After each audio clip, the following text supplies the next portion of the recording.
Hey everybody, thanks for checking out this video. If you like the content I'm putting out, please like, comment, and subscribe. And hope you like this video. Hey everybody, I just want to do a quick update on the Glock knife. So my initial draw technique was to run my finger down here and push my pointer finger into the clasp to unlock the knife, and that works, but it is not very comfortable on the knife.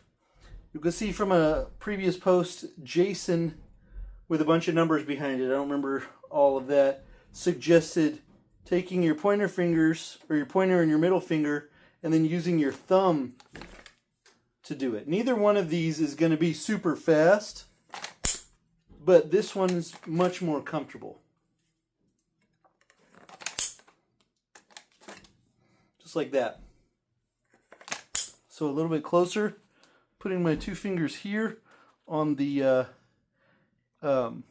cross guard, and then I take my thumb and I'm putting it here and pushing out. It looks like that.